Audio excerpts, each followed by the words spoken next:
최근 중국 시장 급등에는 많은 요인들이 좀 있었겠지만은 제가 보기에는 지난 6월 30일이었죠. 중국이 이제 홍콩 보안법을 만장일치로 통과를 시켰는데, 이 홍콩 보안법이 통과가 되게 되면은 미국에서 중국에 대한 제재가 조금 더 심해져 가지고 미중 분쟁이 좀 더 커질 것이다, 미중 분쟁이 격화될 것이다 라는 우려들이 좀 많이 있었어요. 근데 6월 30일날 통과되고 나서 보니까는 우리가 기대했던 것만큼 트럼프라든가 미국 행정부 쪽에서 어떤 액션이 나오지가 못했죠. 뭐 조금 더 강한 액션이 나오질 못하고 예상했던 수준의 발언과 그 다음에 액션들만 나오다 보니까 오히려 중국 쪽에서는 이런 식으로 생각을 했던 것 같아요. 홍콩 보안법까지 통과를 시켰는데 미국 쪽에서 저렇게 강하게 나오지 못하는 거 보니까 여기서 추가적으로 더 악화가 되기보다는 요 정도 수준에서 유지가 되겠구나라는 생각들이 평배를 했습니다. 예, 그러다 보니까 관련돼서 이제 기대감이 좀 형성이 된 것 같아요. 그래서 이제 그 6월 30일 날 보안법이 통과된 이후로 굉장히 급격한 상승의 흐름이 나와주었죠. 근데 이제 최근에 트럼프 대통령이 홍콩 특별지를 박탈을 하고 그다음에 중국 본토와 똑같이 취급을 한다는 이야기를 하면서 조금 조정을 보이는 와중에 오늘 같은 경우에는 이제 폼페이오 장관이 중국 화해 인사에 대한 비자를 제한하고 그다음에 틱톡 금지를 할 것이다. 그러니까 조금 더 중국에 대한 제재 수위를 높이는 방안을 이야기를 했고, 이것도 되게 웃기던데 폼페이오 장관이 이제 곰돌이 풀을 갖고 노는 반려견 사진을 올렸어요. 그래서 제가 이거 보고서는 빵 터졌는데, 물론 이거는 뭐 그냥 재밌으라고 갖고 온 얘기기는 하지만은 어제 이제 미국 주식이 올랐던 이유 중에 하나가 블룸버그에서 그 트럼프 대통령이 중국 간부에 대한 추가 제재를 안 한다는 발표를, 그러니까 기사를 냈는데, 오늘 우리나라 장중에 백악관에서 그렇지 않다, 추가 제재를 배제하고 있지는 않다는 식으로 이제 반박 성명을 냈어요. 그러다 보니까 관련해서 오늘 조금 더 하락하는 흐름, 그러니까 4.5%나 급락하는 흐름에 조금 더 영향을 주었다고 볼 수 있을 것 같습니다. 이런 식으로 이제 미국에서 발언들이 나오고 그다음에 이런 식의 태도를 미국이 보이다 보니까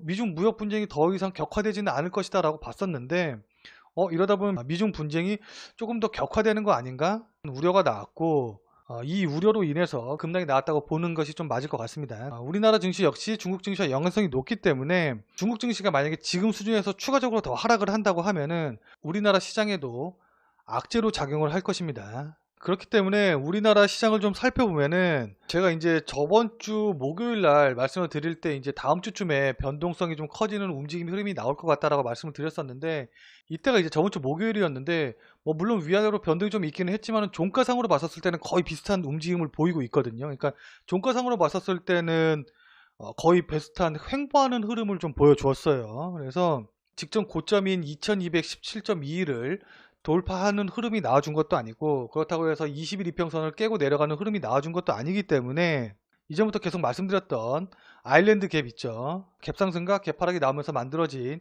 이 아일랜드 갭은 추세 반전의 신호이기 때문에 이 추세 반전의 신호인 아일랜드 갭은 아직까지 유효한 상황이고, 그 다음에 저번 주에 말씀드렸던 강세 이등변 삼각형 있죠.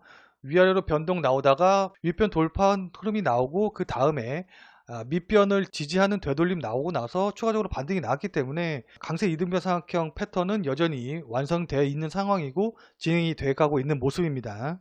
그런데 돌파한 이후에 되돌림이 나오고 그 다음에 추가 상승을 해주면서 새로운 패턴을 하나 만들어가고 있는데, 자, 이런 식으로 저점은 높여가면서 상승 삼각형 패턴을 또 만들어가고 있어요. 그래서 아직 상승 삼각형 패턴이 완성이 된 것은 아닌데 이름에서도 알 수 있다시피 주가 상승을 예측하는 패턴입니다. 그렇기 때문에 직전 고점인 2217.21을 돌파하게 되면은 상승 삼각형 패턴이 완성이 되고, 만약에 밑변을 깨고 내려가게 되면은 패턴 완성에 실패를 하게 되는 거기 때문에 굉장히 중요한 자리겠죠. 그리고 여러분들 딱 보면 아시겠지만은 이 삼각형이 점점점 좁아지면서 위든 아래든 어쨌든 간에 이탈을 할 수밖에 없는 자리에 와 있기 때문에 변곡점의 끝, 그러니까 이 움직임의 끝이 위냐 아래냐 어느 쪽으로든 결정이 나기 직전의 자리다라고 볼 수 있을 것 같습니다. 지금 한 이 정도쯤에 와 있는 거예요. 그래서 이쪽으로 가서 우리나라에 피해를 줄 수도 있고, 아니면 여기서 갑자기 편서풍이 막 불어가지고선 일본 쪽으로 가서 일본을 피해를 줄 수도 있는 거예요. 지금 여기서 바로 꺾여가지고. 그렇기 때문에 지금 자리에서 우리나라 쪽으로 갈지 아니면 일본 쪽으로 갈지 예측하기는 어렵지만은 어쨌든 결정을 앞두고 있는 것만은 분명한 사실입니다. 그렇기 때문에 저번 주에도 말씀을 드렸지만은 이제 진짜 얼마 안 남았어요.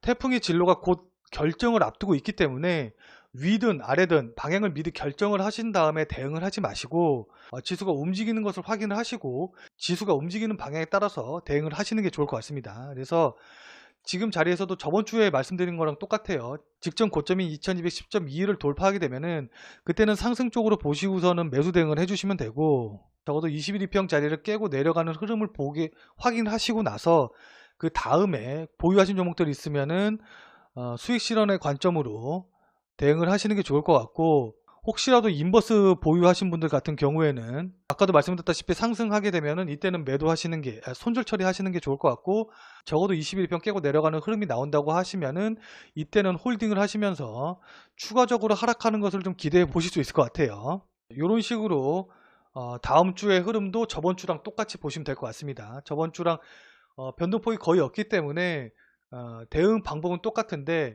다만 상승 삼각형 패턴이 완성돼 가고 있는 모습이기 때문에 이제 진짜 얼마 안 남은 거 여러분들도 확인하셨을 겁니다.